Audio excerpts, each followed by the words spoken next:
soul searching between last week and now. Should I give the test now? But I decided to go ahead and give it two reasons, well, several reasons. Number one, this is college. This is not an unannounced pop quiz. This is a test that's on the syllabus, and all of you should know if we miss a class, and it's I also have on the syllabus, that if I don't go over the material, you are responsible for it anyway. So the test will be winning. And also, and I'll think of it another way, how many of you want to go through spring break with a big test hanging over you when you come right back from spring break?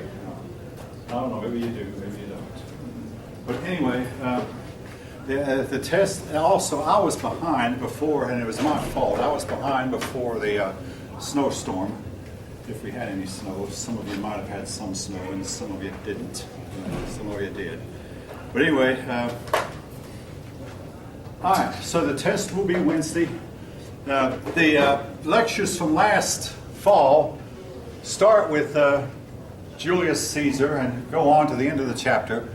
And they're pretty good lecture notes, I think. And it looks like they're formidable, but actually it's only 3 classes, no more than 15 to 20 minutes a session. So you can listen to it for 15 minutes and rest a bit, listen another 15 and rest a bit.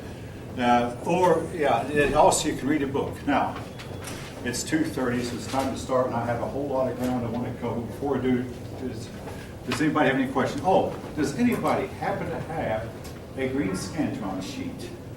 The reason I'm doing it is, can we see, I always have maybe one student who's from abroad or something who does not know what a green Scantron is, so if you can hold it up, there, right back there. And most of you probably know what a green Scantron sheet is, but in case you don't, there's one. They can be found in a bookstore. You can find them in a vending machine, except I keep noticing the vending machine has a big out of order sign on it. But they can be found in a bookstore. They cost less than $2 if I'm not mistaken, or they did. Anyway, you need now 34 multiple choice questions. And oh yes, let me warn you ahead of time. They'll be like red and blue, even though everything's on white paper. But if you get a red, you'll get a blue, and I'll try to arrange a checkerboard style. You're all answering the same questions, but the questions are jumbled. And all of you understand the reason for this. This is for the test. The test that we're having this upcoming Wednesday. Now, don't look too surprised. This is not an unannounced test. No, but it's multiple choice. It is. It's different from the others. It's different from the others. Now, what I have found out about giving non-multiple choice to the test I gave earlier, the ones where you write in the answers, the good students do better, and the bad students do worse. And the middle students, and there aren't many middle students in our school, the middle students stay in the middle. With a multiple choice test, I mean, you have one person in this class, I've not marked one item wrong on anything that's been done. Got a perfect score and everything, but with a multiple choice test, sooner or later you're going to louse up. You're going to misread a question. What I'm saying is, if there might wind up being a curve, which, believe it or not, right, folks, the more difficult I make the test, the easier it is for the ordinary student and for the bad student who's having trouble struggling, because oftentimes that means a bigger curve. So if you think you can't answer them all right, maybe your classmates are hoping you can't answer all of them right either. I'll leave that. All right, but anyway, the test is still going to be on Wednesday. Again, folk, all of you know, this is college. I hope all of you took some time to study history during the week you had off. If you haven't, that's not my problem. All right. Is it a study guide this time? Hey, I thought about it, and finally decided you have your textbook, you have my lecture notes, no study guides. But I didn't, okay. All right, good question though. Okay, once again, of those of you who took the test, the map test, on Monday, next door, took the map test and didn't see a grade, it's because you didn't put your name on your map. You want to claim it now. Anybody who took your map test and didn't see a grade. All right, I'll move on. Got a lot of ground to cover. Something I failed to mention, folk, last time, and I thought about this all week, the Gracchus brothers. They lived during a period of the Republic. The Gracchus brothers, there were two of them, Tiberius and Gaius.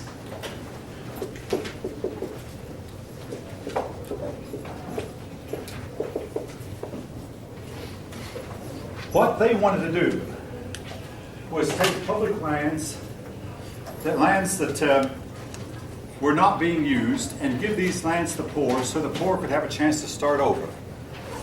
Now, they went before the Senate. Tiberius, being the oldest, he went first. The Senate not only turned a deaf ear, but eventually a bunch of senators rose up and they killed Tiberius Gracchus. Assassination. So his younger brother had a lot of courage, I must say, and took up the issue. And he also said that public lands should be given to the poor so the poor could start all over. He was also killed by the Roman Senate. Do you think politics is dirty? It was dirty in those days, folk. Yes, it was. And now, a little bit more than a week ago, I was listening to a YouTube video that said that Lyndon Johnson and J. Edgar Hoover, J. Edgar Hoover was a long-time director of the FBI, was involved in the death of President John Kennedy. I don't know how true it is, but this rumor has been going around for more than 50 years. Be whatever it may. So maybe American politics is just as dirty, except for one thing. They made no attempt to cover it up. At least in America, if we do something like that, we make an attempt to cover it up. But again, politics, being politics, it's sometimes dirty business. But anyway, now, I want to say this, though, about the Gracchus brothers. I do admire their courage. Their politics, I have to say, yuck. I thoroughly disagree with their politics. This business of taking land from the rich and redistributing among the poor has been tried many a time throughout history, including tried in Mexico one time, I understand. And I challenge anyone to present one instance where it actually has ever really genuinely worked. All right. Okay. So much for the Gracchus brothers. Now, we ended up last time with Julius Caesar.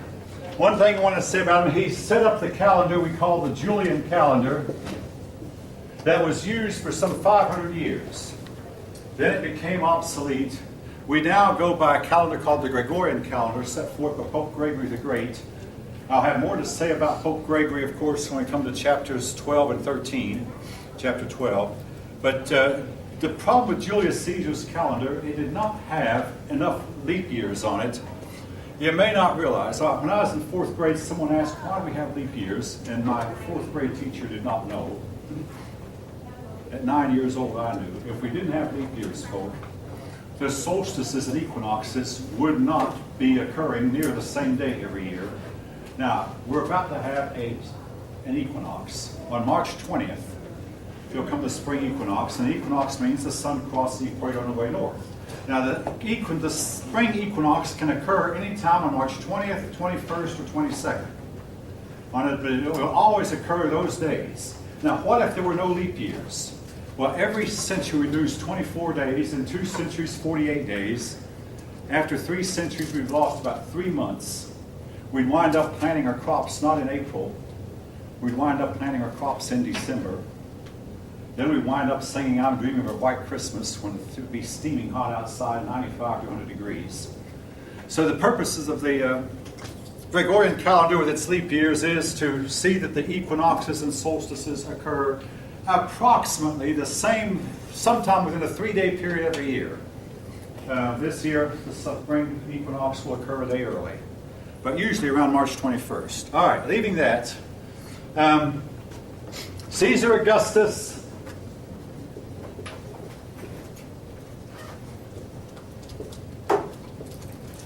he ruled for 45 years, and under him, Rome finally achieved some form of peace. They were to call it the Pax Romana, but I'll get into that a little bit later. Now, Caesar Augustus was trying to determine that he was not going to be assassinated like Julius Caesar was, so he set up the Praetorian Guard. And this was like the Secret Service. The Praetorian Guard went with him everywhere he went, even into the Senate chamber, to guarantee that he would never go into the Senate chamber and find a bunch of people pulling daggers out of their cloaks and stabbing him to death. So he established a guard, but he's also remembered for trying to curb the immorality that he saw going on around him, that even at this early time he was concerned would destroy the empire. The people of Rome at this time were partying, and they were engaging in parties that would last not just all night long, but sometimes 2 or 3 days on end. And after they had partied, they would eat and drink as much as they could hold. Then they'd go to a latrine. This is sound gross, I'm sorry. They'd regurgitate it all up, then go back and start eating and drinking some more till they got full, go and regurgitate it back up. Well, this greatly shortened their lives. And the people began to realize, hey, this is not the way we should live. But they wouldn't do anything about it. Caesar Augustus tried to curb the amount of money that could be spent on parties. Also, at this time, people were not marrying. And the ones who were getting divorced at a very high rate. Well, Caesar Augustus tried to, he imposed a tax on persons who remained single, a heavier tax, and we do the same thing in our country. The laws had little effect. He tried to outlaw adultery. Now, to control the spread of herpes, and they had a problem with herpes in those days. Again, he tried to discourage and outlaw sexual immorality. The laws were enforced, but they had little effect. The fact is, the people of Rome continued to remain unmarried, to engage in sex outside of marriage, to engage in big, heavy parties. And he also outlawed pornography and tried to, he exiled a few pornographic writers. But again, these laws had very little effect. He made one, as far as I'm concerned, really bad mistake to try to he had a problem with poor people, idle poor people. Now, I've had a lot of people ask me, what does this word idle mean?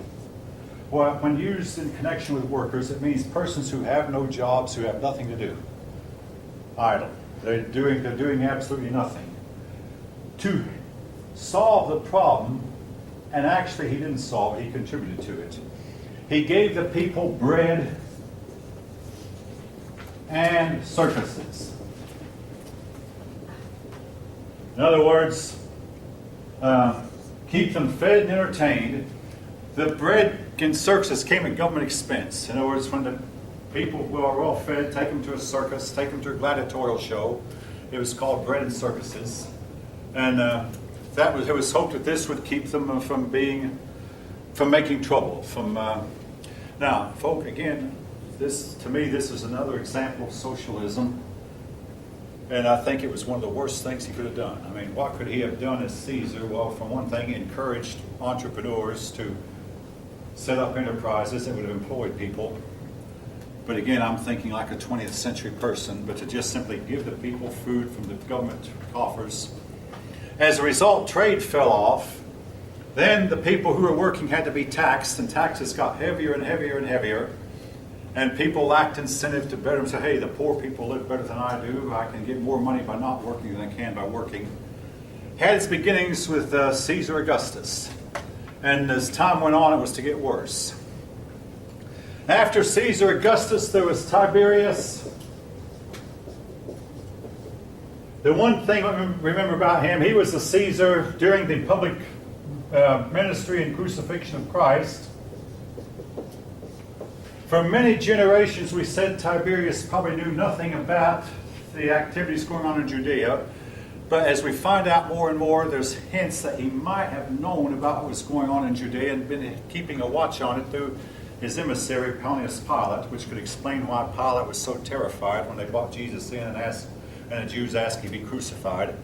Pilate knew if he didn't crucify him, he was going to face the wrath of the Jews. The Jews were going to report him to Caesar. If he did, it was going to be reported to Caesar anyway. He didn't have a good decision to make, so he made one. And anyway, now after Tiberius, not directly happened. Hey, I'm leaving out a whole bunch of emperors, folks. But one I want you to remember is Nero.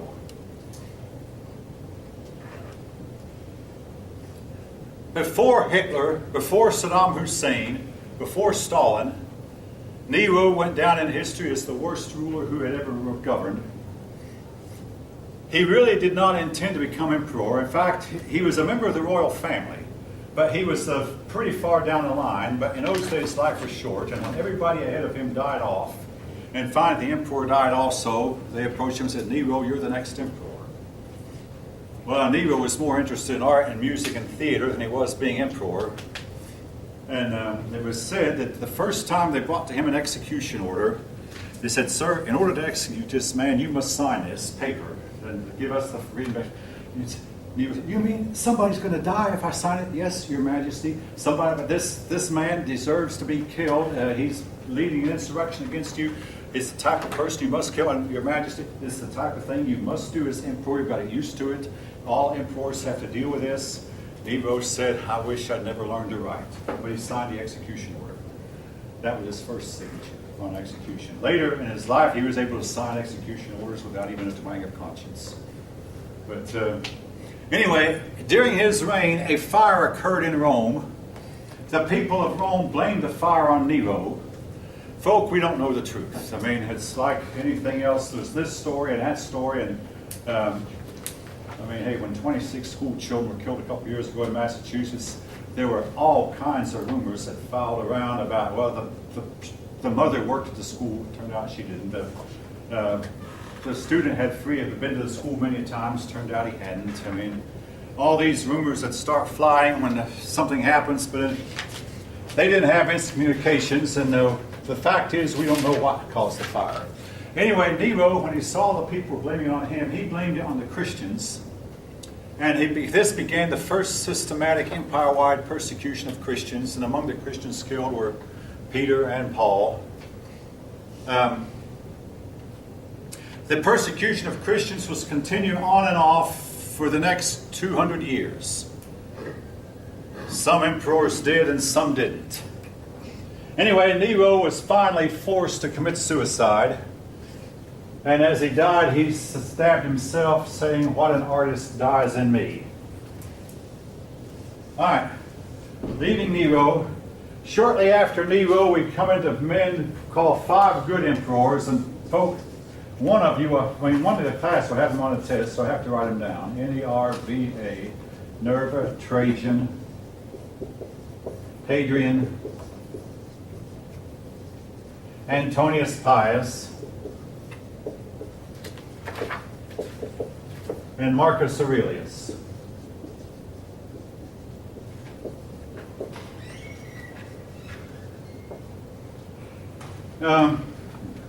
These emperors were to rule for a period of about 90 years, and they're called the good emperors. Or you can tell each one of them ruled for quite a long time. During their reigns, public works were built, aqueducts, roads were built. Aqueducts carried water into the city.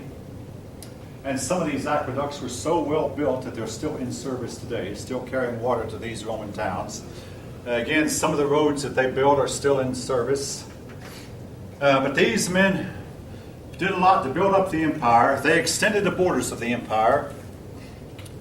And all told, under them, a lot of people prospered. Again, not everybody. The poor remained poor. The rich got richer. Now, each of these emperors, in turn, they picked their successor, but they did not pick their son. What they do, they would look around the Roman community among the nobility for what looked like the best, brightest young boy, and they'd adopt this young boy and groom him for the job of emperor. So Trajan was a young boy to Nerva, and Hadrian to Trajan, and on down until we get to Marcus Aurelius. In the case of Marcus Aurelius, his son succeeded him, and that was one of the worst mistakes that any emperor ever made. The son was incapable. But all these first 4 men would pick their successors. Now, when we come to Marcus Aurelius, he's been in several movies, and in some of the movies he is poisoned by his son named Commodus.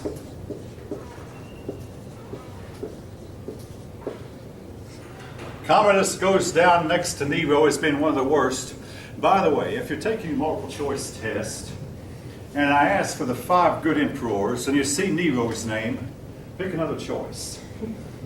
If you see the name Commodus, Pick another choice, folk. That can't be one of the five. They can't be any of the five. Anyway, with Marcus Aurelius, there was a sudden turn of events that was not Marcus Aurelius' fault. All of a sudden, the Roman Empire was beset by all kinds of disasters. There were storms, there were crop failures, there were plagues, there were earthquakes, and things that had not been seen much on the Roman scene for a while all of a sudden began to happen to the Roman Empire. And then, after a time, Rome could no longer boast of. I mean, out of these five men, Rome boasted of Pax Romana, or Roman peace. Pax. The Pax Romana lasted about 200 years. But the Pax Romana ended when a whole lot of wars began occurring with a revived Persian Empire in the east. Now, right here is Persia. The Persian Empire revived, and they began to make trouble for Rome's eastern front.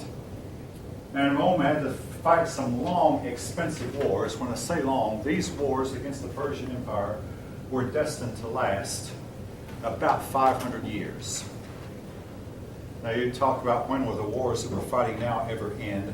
I mean, when I was young, we were thinking of when will the Vietnam War ever end, and it ended when the United States pulled out and quit fighting. But the wars that the Romans were fighting, they simply could not pull out and quit. Now, my first high school term paper was about the fall of the Roman Empire, and I was asking, is the United States following in the footsteps of the Roman Empire? And I said, at that time we were fighting an expensive war in Vietnam. We are now engaged in wars here in the Middle East, and they're wars that we simply cannot pull out of. Will they last 500 years? Maybe longer than that, unless we actually take decisive steps. What finally happened was Rome finally got really tough with them, and in 3 campaigns went and finally decisively and permanently defeated the Persian Empire. But then it destroyed both empires, because out of Arabia poured the Muslims, and they conquered both the Persian Empire, what was left of it, and eventually the Roman Empire, but what was left of it. But anyway, wars started going on. Marcus Aurelius was followed by his son Commodus. But under him, the Roman Empire began going downhill and simply could not stop going downhill. Now, it was not all the fault of the emperors. There appears to have been, now we can't prove it in the 200s, folk, or in the 100s, but there appears to have been a climate change, namely a cooling. This cooling affected all of the northern hemisphere, not just Europe, not just Rome, but affected China and India too. If you do comparative history, you find at the same time the Roman Empire was declining, China was declining, and India was declining. The major nations of the northern hemisphere. As for the southern hemisphere, we don't have any records, so we don't know what was going on there. There were people living there, but they didn't have great nations. But there was a climate change. Now, in the case of the 1300s, we can prove that. The Black Death that hit Europe and carried away a third of Europe's population also hit China really hard, also hit India really hard. And folk, we can prove it was largely caused by a cooling down of the climate. The worst thing can happen to mankind as far as the weather is for it to cool down. The warmer the climate is, the better. Now, I had 1 or 2 hands raised this morning. Usually some student will say they've heard this. There was a time in Earth's history, and this is what I'm telling you is standard paleontology.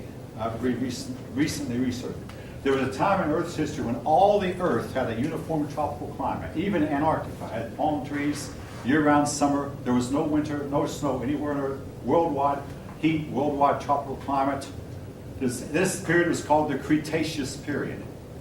What, if you know, what was life like on Earth during the Cretaceous period? Huh? It was abundant. I mean, there seems to have been no deserts. This was the age of the dinosaurs, the age of when the buffalo got as big as elephants, and they did. When sloths got as big as elephants. When trees got to be 200 and 300 feet tall, like the sequoias, all over the place. Life was never, ever better. But it cooled down, folk. and life became more scarce. Anyway, life began to be hard on Rome as they apparently experienced crop failures and other things. Now, I want to digress a little bit from the political history.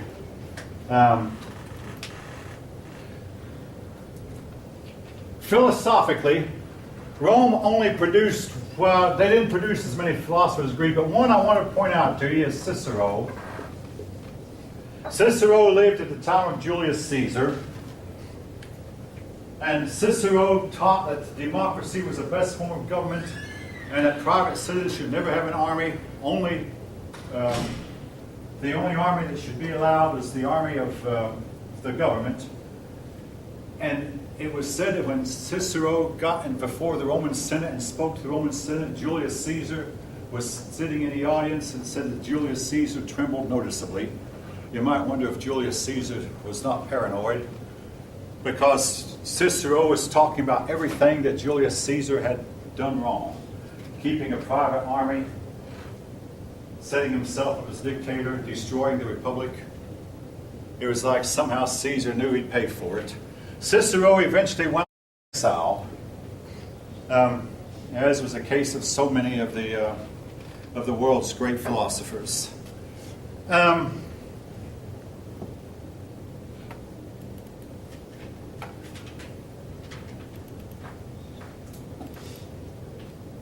Anyway, after Cicero, let's see. Oh yeah, Roman religion. Well, before I get to religion, I want to get to family life. Very important. In the early days of the Roman Republic, the father was the head of the household. They had what's called the pater family. I'm not going to write that down. The pater family, because the father was the head of the household. Then the father had absolute authority over his sons, even to the point where he could have any one of his sons killed. Now Herod, the king of Judea at the time of Christ and before the time of Christ, Herod had 3 of his 6 sons killed. And Caesar Augustus, who had to sign the execution order, said, I'd rather be Herod's hog than Herod's son. The Latin word for hog and son is very similar. Anyway, as time went on, though, the father's authority diminished, and it got to where fathers could no longer have their sons killed. Then, the role of women became elevated as time went on also. And eventually, the women became looked on as being equal to men. I'm saying this with some hesitation. I did say it in the morning class, but I'll repeat it. I'd mentioned earlier that in the Hellenistic world, the women became equal. In the Roman world, the women became equal also. In both the Hellenistic world and the Roman world that followed, they both declined, became obliterated, and went to nothing. You can decide for yourself what you believe about it. It's known that Roman women became very, very corrupted as time went on, corrupted to the point of utter uselessness. And a lot of persons blame Roman women for the downfall of the Roman Empire. This, what I'm giving you right here is standard American history, but in the United States, when we gave women the right to vote in 1919, the first thing that the women did, instead of becoming politically active, they went to the dance halls and became flappers, dance girls. They began to bob their hair, wear short skirts, and folks, this is standard history. And some people wonder, hey, is this what we gave them the right to vote for? But then what happened in our history, the Great Depression came along shortly afterward, and then the war.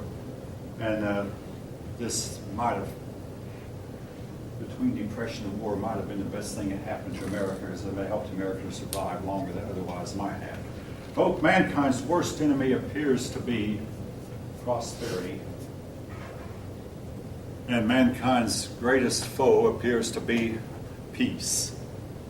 All right, be that as it may, I'll let each of you decide for yourself what you think about that. But as time went on, at first divorce was very uncommon. Then as time went on, divorce became very commonplace among the Roman people. book, it got to where probably hardly anyone could stay married. Caesar Augustus, who was so hard against divorce, wound up divorcing his wife himself. And your book mentions Cicero's beloved daughter, who only lived some 30 years, divorced 2 times, and died divorced. And the richer people were far more likely to get divorced than were the poorer. Again, is there anything familiar in our own society? When I was writing my term paper back in 1964, the divorce rate was 1 in 3. Today it's 1 in 2 marriages end in divorce.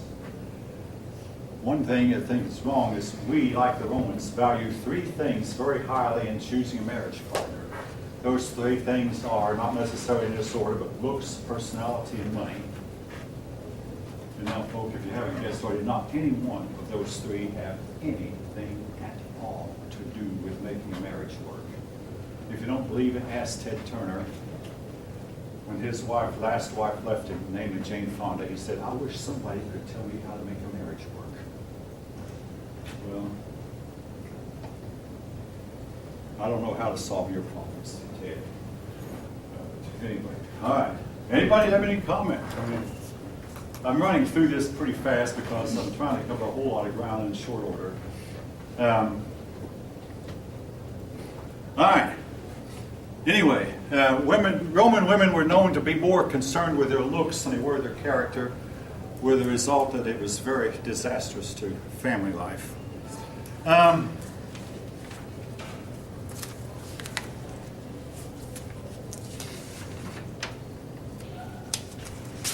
Okay. Anyway.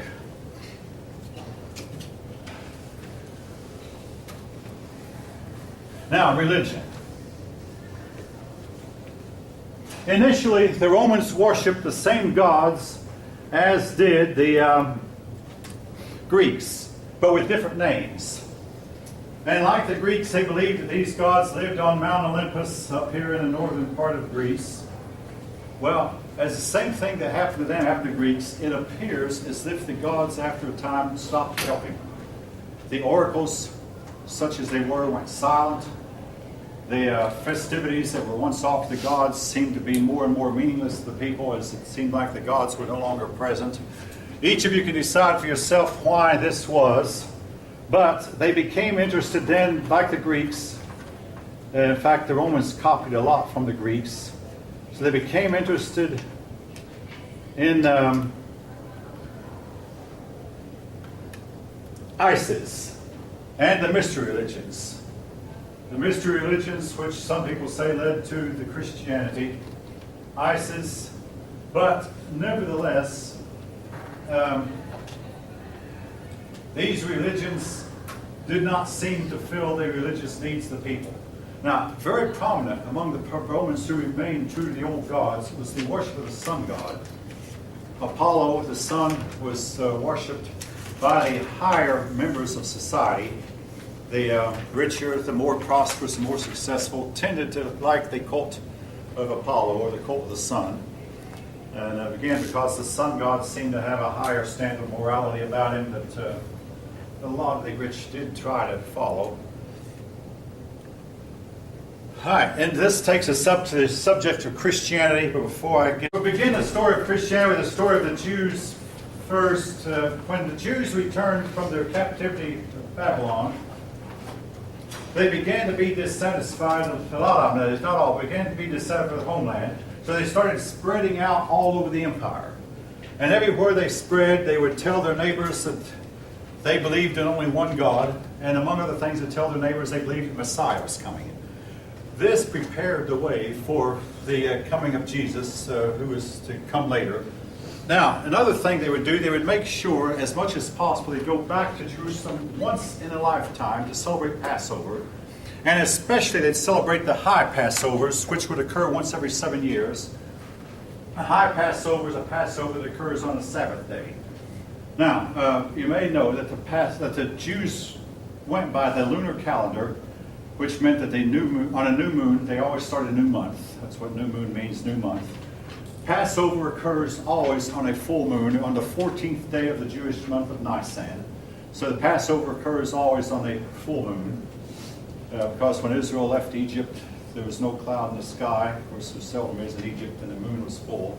And they had a bright moonlight to guide them at midnight to lead them on their pathway. Anyway, but the Passover that occurred with Christ's crucifixion was one of those high Passovers. A Passover that occurred on the Sabbath day. And that means Jesus was crucified on Friday, the 13th day of the month of Nisan. And this is one of the things that's given Friday the 13th a bad name. Plus the fact that Templars have been hacked down 2 times on Friday the 13th. That's something I've come up to again when we talk about European history and the Crusades. But anyway, he was crucified on Friday. And while he was crucified, it was during a high Passover when Jews from all over the world, the known world, would have come and assembled at Jerusalem. But unlike today where they might fly in, stay one day, and then fly back out, these Jews would stay for weeks.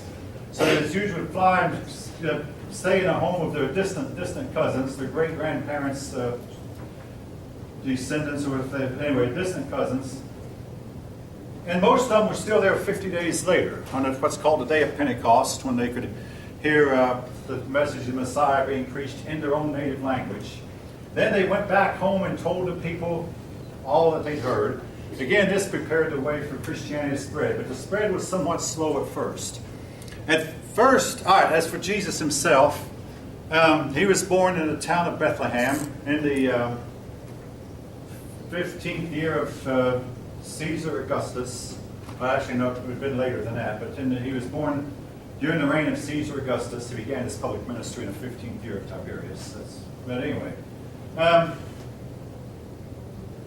for the first 30 years of his life were largely unknown. Then for 3.5 years began his public ministry, and in which he preached only, almost exclusively, to the Jews, and apparently did not travel very far out of Judea. Finally, the Jewish leaders rose up and urged Pontius Pilate to have him crucified, which was done. And according to Jesus, the account of Jesus' followers, Jesus rose from the dead, was seen by hundreds of people, and alive from the dead.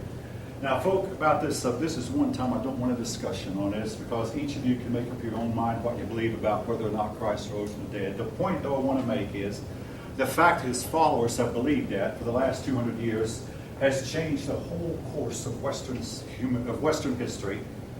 And in fact, one historian said no man ever had more of an influence on a group of people or several nations than did this man. But anyway, his followers believed he rose from the dead. And then when he went back to heaven, having been seen by 500 persons go back to heaven, his followers began to spread the message, first to the Jews, the message that your Messiah has come. Eventually, a man rose up named Paul of Tarsus.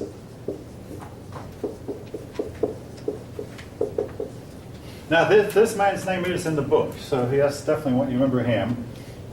Paul is credited with starting to spread the message to the Gentiles. You know, people who are not Jews. He's finally said to the Jews, you won't accept the message, we're going to the Gentiles.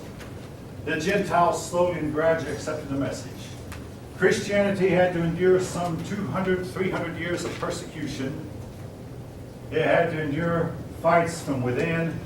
There were all kinds of sects that rose up, and some of them claiming this, and some of them claiming that. All this you can study in more detail. I mean, I took a course in church history where we went to, there were problems with Arianism, problems with Nestorianism, problems with Dondanism, Montanism, and all these various isms that came up. Gnosticism and paganism, of course, opposed it. The government opposed them, and yet somehow they survived. Make a long story short, in 312, an emperor named Constantine, actually before he was emperor, Constantine had to fight to become emperor. And on the night before the fight, now keep in mind, Constantine is facing either he wins this fight or he dies. If he wins it, he becomes emperor, and the other man dies. If he loses it, He dies, and the other man becomes emperor. On an evening before the battle, Constantine had a dream. In the dream, he saw a big cross in the sky, and under the cross were the words, "By this sign conquer." He woke up, and he was quickly baptized. And he had all of his army baptized, whether they wanted to be or not. He convinced them to be baptized. And he had them all sew crosses on their shields, and paint crosses on their shields, sew crosses on their uniforms as best as they could, quickly. And he went into battle. It seemed like a suicidal move because at this time Christianity had been strongly persecuted and only had about 10% of the empire. Nevertheless, whether he should have or not, he won the fight. And immediately, one of his first acts upon becoming emperor was to issue what's called the Edict of Toleration.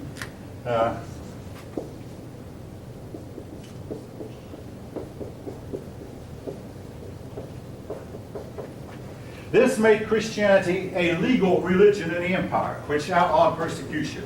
The Edict of Toleration, Toleration, pardon my bad handwriting. But anyway, eventually Christianity became the official religion of the empire. Now,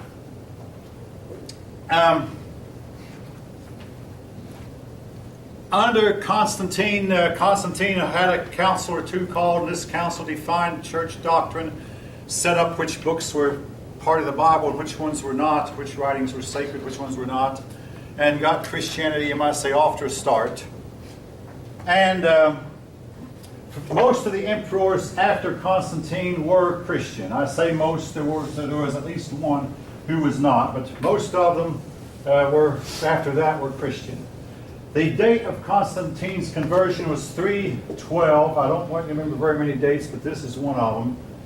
And Christianity then went on to, you might say, conquer almost all of, actually eventually conquered all of Western Europe. All right. There never had been a better time for the spread of a new religion. For one thing, the old religions that I mentioned just seemed to be waning in interest and influence. But another thing, Christians had a few things going for them. When the plagues began to happen, when everybody else was hiding and running and abandoning a person with a plague, Christians would stay behind and tend to a person with a plague. And it's known, if a person caught the plague, of course, it could easily spread. They knew that. But it was known if somebody would just stay and make sure this person was fed and kept warm and given water, he had a 50% chance of recovering. And once he recovered, he'd never get the plague again. Well, when other people abandoned them, Christians would stay around and not abandon the person with the plague. Some of them got the plague, but a lot of persons were helped by Christians. Another thing that helped Christianity was their ability to endure persecution. Christians were used as torches, lit up and used as torches to light up the amphitheaters at night so the emperors could see their games.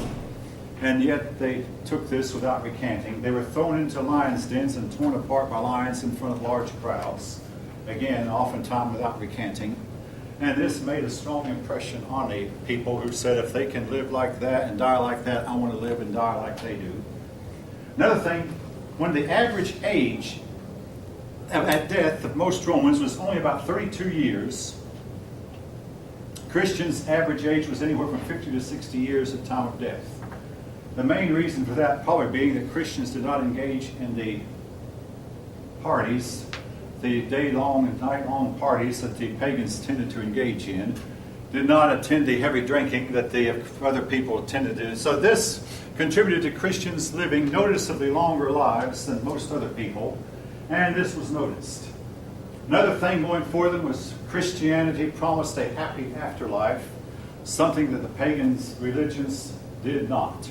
Now, some of the mystery religions did, but even so, most of these religions emphasized a happy life here and now.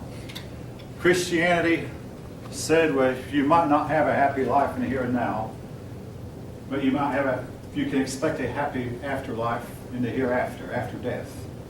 Another thing too, whereas the mystery religions only took in the best of people, and usually only the best of the men, Christianity took in men, women, rich, poor, uneducated, downtrodden, the slave, the master, anyone who would join. And again, this played a big role in Christianity going from an unwanted, persecuted religion to becoming eventually the official religion of the Roman Empire. All right.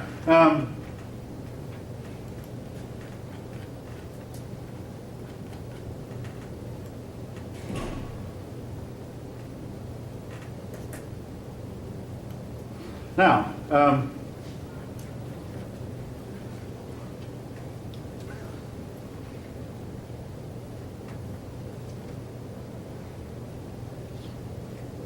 in the meantime, and I'm not telling you this in chronological order, your book, in fact, it's impossible to tell history in chronological order. The Roman society, though at first was a slave society, the most famous slave in Roman history was a slave named Spartacus. There's been at least one movie made of him, and maybe two. The one I happened to see was made in 1971, I believe, or sometime. Have any ever seen a movie about Spartacus, by any chance? Okay, 2 hands are going up, 3. All right, 3 I noticed, so good for you. Spartacus led the most notorious slave uprising in history. The problem he had was he got some 70,000 slaves on his side, but he couldn't keep them in order. In the meantime, on the master's side, I mean, they knew who was boss. The emperor was boss, and then the emperor had a chain of command, the generals, the captains, the centurions, the officers, and everybody knew what was what on the master's side. On the slave side, they were unable to organize, and they became not much more than the riffraff. Tens of thousands of Spartacus' followers were crucified. But the Romans lived in terror that their slaves are going to rise up, and they did from time to time. Now, the approximate date of Spartacus' rebellion was 71. I believe that's BCE, but anyway, it happened regrettably, let's see.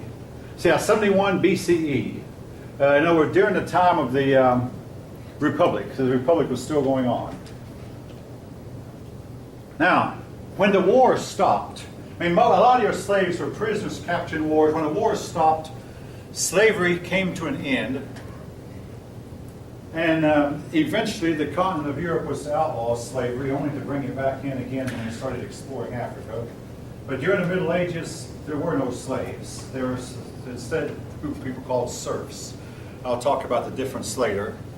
But slavery was outlawed, but it was known that this was a painful transition because when the Romans had to release their slaves, like they'd buy a slave for 20 years, when that 20-year period was up, that would go to the slave. Then the Roman husband and wife would have to get together and say, the price of slaves has gone way out of sight, we can't afford one, what do we do? And the wife would have to go to work doing the work that slaves usually did. And this was demeaning and hard, and it led to a lot of marriages breaking up, a lot of divorces. But the slavery declined as time went on, owing to the fact that there were simply fewer of them available. In their society, eventually the middle class disappeared from Rome. You had an upper class that was very, very rich, and the rich got richer, the poor got poorer, and it was almost impossible for a person to go from being poor to being rich. Now, it's always possible to go from being rich to being poor, but from poverty to wealth was almost impossible. So now what they had, in the case of Rome, where they had a very, very high society for the top, and everybody else was really poor, this was to remain true of Europe throughout much of the next 1,000 or 1,500 years, and was to remain true of Latin America also until fairly recent times. You have a lot of societies like that, folks, sometimes where the middle class disappears, and what's left is the upper class, or the extreme upper class and the extreme lower class. All right. Gladiatorial shows.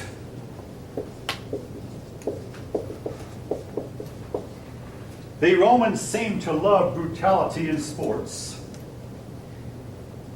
And they would get together around in an arena, And they would get men, usually slaves, to fight to the death.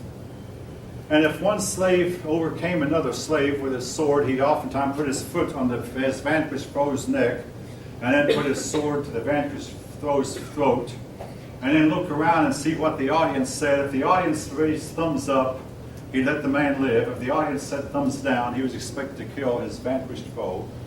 The only reward he got for it was if he won enough gladiatorial fights, he was turned loose, freed. One emperor filled a Colosseum with water and then put 2 battleships and had slaves fight a sea battle inside the Colosseum.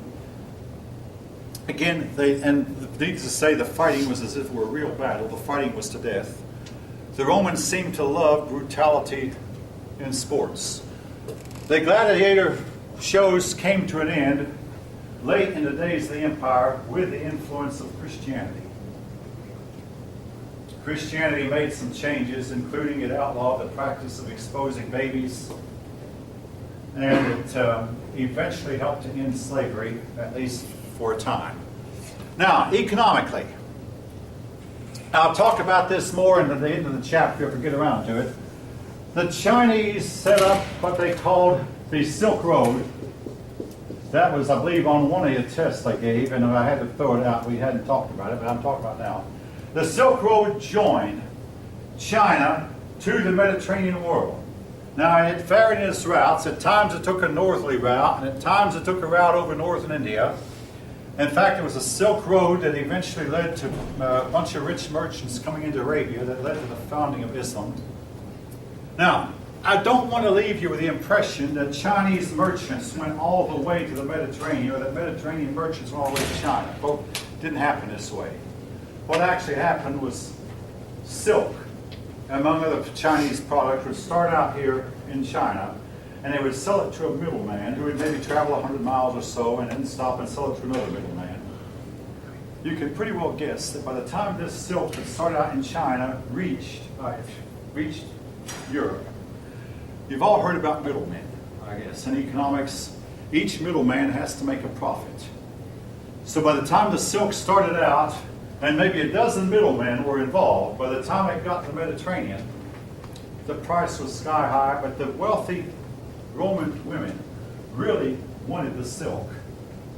Well, this led to what we call an unfavorable balance of trade. In other words, Rome was buying far more than it was selling. They had an unfavorable balance. In other words, their imports far exceeded their exports.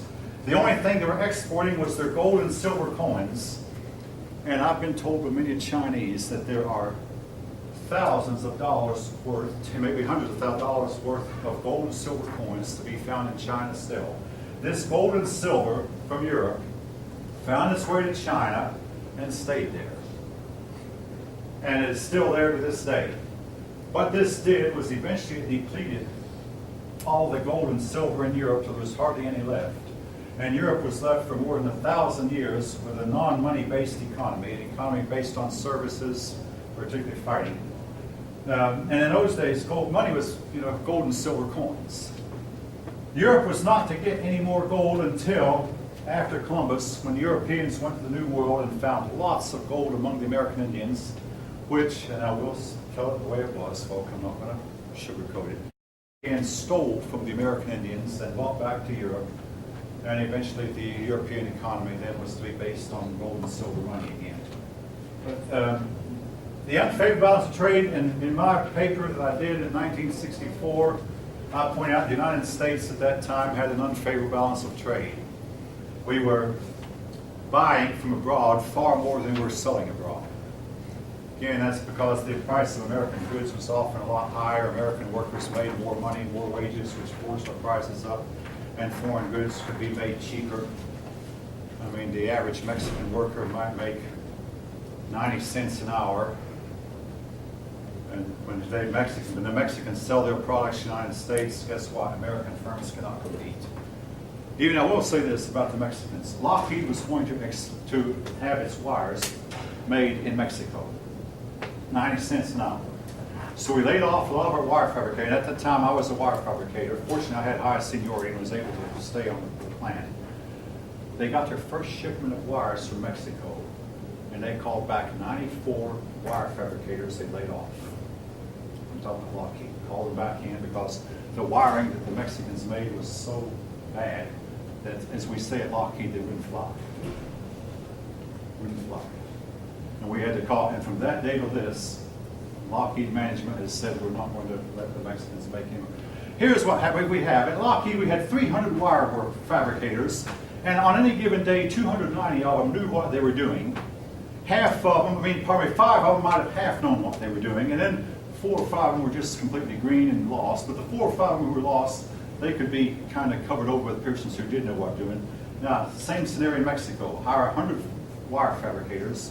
One of them might know half of what he was doing, and the other 99 knew nothing about what they were doing. And we get the wires, they were unusable. And we said one shipment, and that was all it took. All right, so much for that. But anyway, Americans had an unfavorable balance of trade. The Romans also had an unfavorable balance of trade. All right. Now,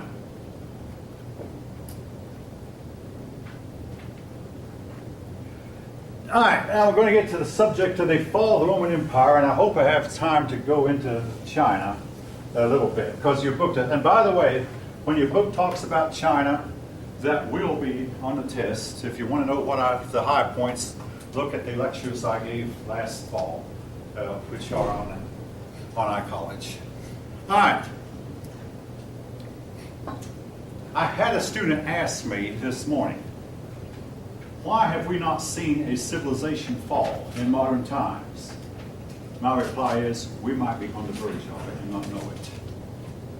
The Roman Empire's fall was so slow and so gradual, folk, that the date given for the fall is 476.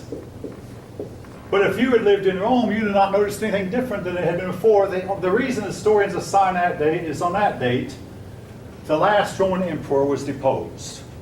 But the Romans lived in times they didn't know their empire was dead. Well, in fact, in 800, the Pope at Rome crowned Charlemagne Roman emperor. This we'll talk about when we come to chapter 12. They didn't know their empire was dead. And then I said, now supposing historians of the future will say that the United States ceased to exist in the year 2010. Hey, this is 2015, we're still around. No.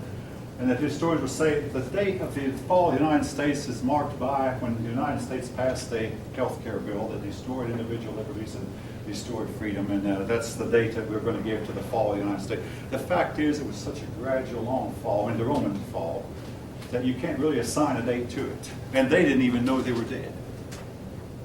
In other words, what I'm getting at is, are we dead as a nation and don't even know it yet? All right, I'll leave you to decide on that. Why haven't we seen a society fall? Well, we might be about to. Western society, Western civilization might be in for a downfall. All right, what caused the Roman Empire to fall? Folk, we may never know. One thing that's been blamed on is lead poisoning. It is known the Romans ate off of lead plates. They drank from lead cups. They sometimes used lead spoons to eat from. And they used lead in their pipes. The ones that had pipes, plumbing, to pipe their water into their homes. Lead pipes. If you know anything about lead, it's an easy metal to work with. Now, folks, I don't know how I got away with this, but I'm going to tell you, when I was a kid, living home, my dad worked in construction. He'd sometimes bring home lead. Plumbers used lead to seal off their pipes from leaking, and I think still do. We kids would put the lead in tin cans and melt it in a fireplace and pour the molten lead into clay molds and make chess pieces out of them. Don't you ever do this. You can put lead in a tin can and melt it on a electric stove or even a gas stove. It'll melt at about 500 to 600, 700 degrees. We would try to melt copper, but we couldn't get a hot enough fire to do that. Again, folks, I can't tell you why none of us ever got lead poisoning. We didn't. But the Romans, so again, some people get it and some don't. Some people say that lead was to blame. Again, that might have been part of it. Others say that the big decline in morality, moral standards, the family broke up, and when the family breaks up, all of society and everybody goes with it. The family is like the atoms that hold the society together. Each individual is an atom that forms a molecule, and if you know anything about compounds, atoms form molecules. When the molecules break apart, the whole system breaks apart. Breakup of family life. What caused the Roman Empire to fall? One thing, there were heavy taxes. Taxes became very unbearable after a while, and nothing seemingly could be done to stop the taxes, because for one thing, the Roman government seemed to need more and more money to feed its idle poor people, among other things, and to fight distant wars. Sound familiar?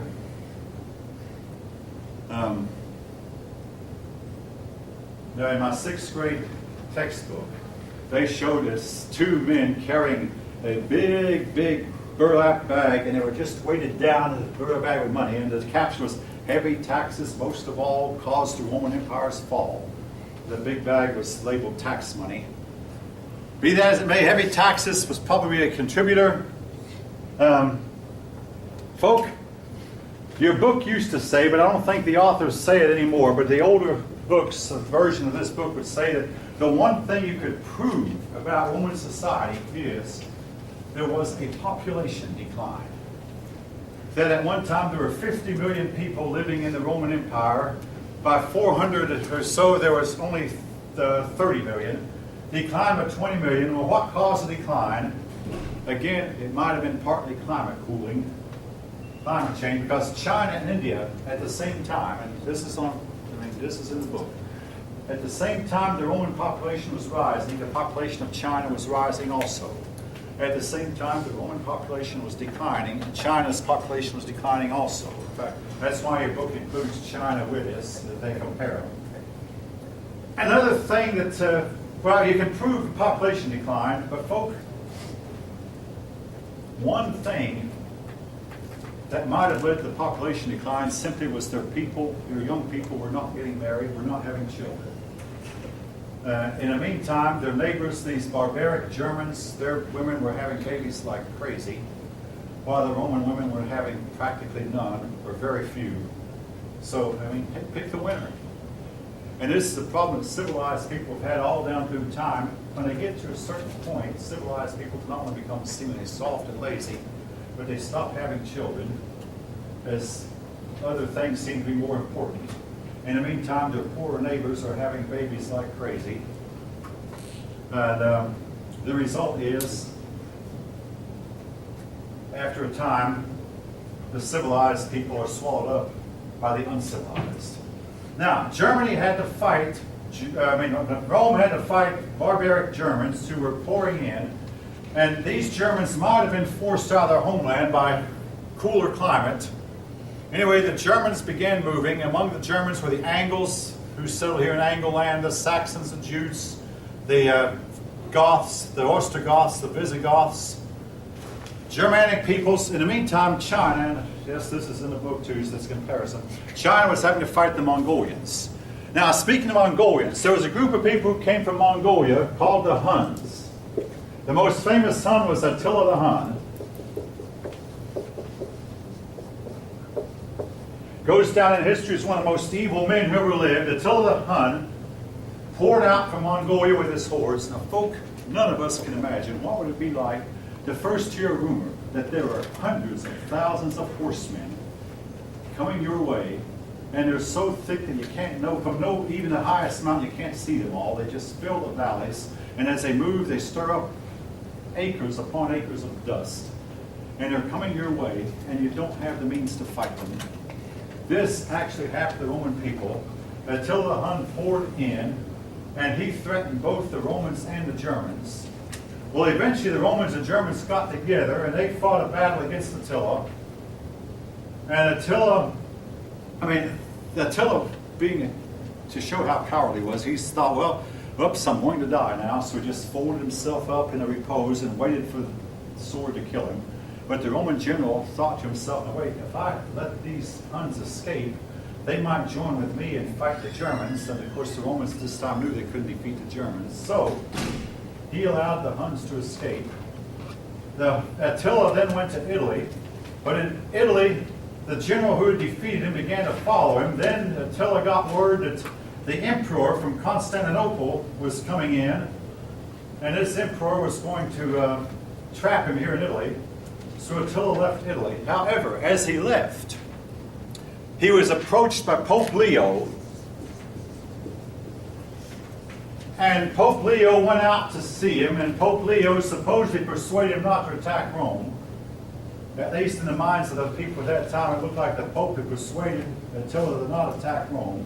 But actually, Attila had his reasons why he wanted to get out of there. So anyway, Attila left Italy, went north, died possibly in a drunken stupor, and his people formed a nation here called Hungary. And that's where we get the word Hungary from. It comes from the Huns.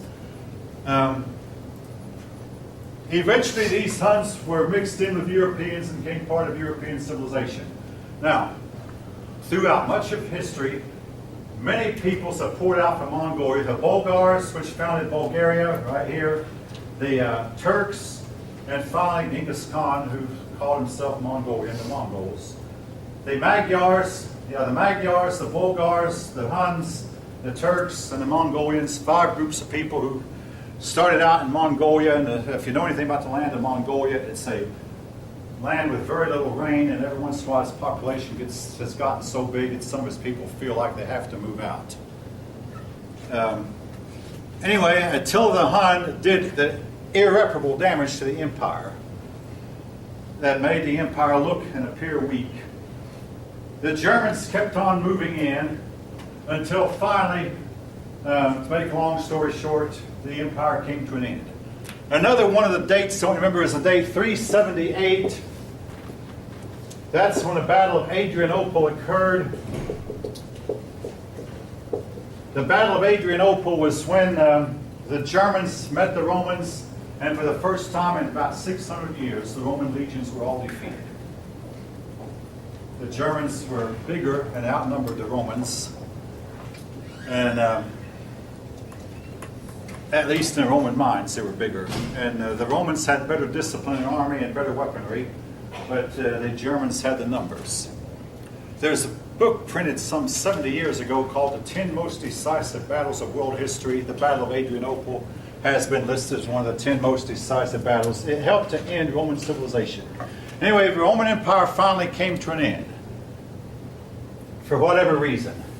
Now, oh yes, something I did not mention, I want to mention now. There have been persons, including Gibbon, who said that Christianity destroyed the empire. You can say that if you want to, folk. What I want to ask Gibbon, though, if I could, is Gibbon, how come if Christianity destroyed the empire, that later Christianity was to burst out, and Europe was to burst out, overspread the whole globe, and repopulate North and South America, and conquer much of the rest of the world, and invent things like the telephone, the telegraph, the television, the radio, if Christianity were so bad. But nevertheless, he believed that Christianity destroyed the empire. Be that as it may, you can decide what you want to. One book I had when I was in college said that the empire was made of decaying material to begin with. It's like if you build a house of rotten wood or put together an automobile from rusted parts, and the result is the decay is just going to continue. That Rome was built on decayed society that just kept on declining, and nothing at the time could arrest the decay. All right, now what do I remember from China? The Chinese was, at this time, was under the Han Dynasty. The Han Dynasty was the last 400 years, from approximately 200 BCE to about 200 CE. They started the Silk Road. I mean, I've already mentioned, but I also want you to make sure you know, if you see it on a test, the Chinese population paralleled Europe's population. Your book does some comparison. A lot of China paralleled Europe. The Chinese, like the Europeans, had to fight their barbarian neighbors. But one difference was, when Europe went into what's called the Dark Ages, China declined, but they did not go as far, you might say, as far down as Europe did. You know, the Han Dynasty gave rise to a period of chaos known as the era of 6 dynasties, where nobody knew who was king and who wasn't, who was emperor. But the Chinese also recovered quicker than the Europeans. That's in the short run. Now, in the long run, of course, the Europeans were destined to rise higher than the Chinese were, at least after the year 1500. But between the years 600 and 1500, the Chinese were far out and away ahead of the Europeans. And in 1500, the situation began to reverse. The Han Dynasty, the dynasty that the Chinese look back on with a lot of pride, it was a time of, I say a glorious time for them, but where they rose and then partially fell. But they remained united. That's the difference. They remained united. Europe was united politically for a few hundred years, then Europe fragmented, and Europe has not been able to unite itself from that day till this. Europe has remained fragmented, never to be united. Now, there have been many attempts made to revive the Roman Empire, the Catholic Church, and folks, I don't in any way mean to be disrespectful to the Catholic. The Catholic Church tried hard to revive the empire for the last 1,500 years. They haven't. All right, now there's a lot I know I've left out. One thing that comes to mind, I forgot to tell you that Constantine founded the city of Constantinople and moved the capital there, and this led to the empire being split. I'll have more to say about that later. All right, now before we leave, one of the students in the other class this morning has already turned in Project 2. There's one thing I want to clarify about Project 2, and I do mention this in my instructions. There's one of those 5 websites I gave you which says that the bodies they found were actually interred. Now, the difference between interred and buried means they were covered over by anything, but interred means that they were put underground by their friends and relatives. Which is right? Were they interred or were they buried? I want you to deal with this issue because this is an issue among others. I mean, among others, the big issue is, of course, how was Mohenjo-Daro destroyed? Some of you, I think, have looked at the project, but one of you students in the other class this morning turned it in. All right, any questions? Final? The project is due sometime in April, after the holidays, so it won't be hanging over. All right, I'll see you Wednesday. Yes.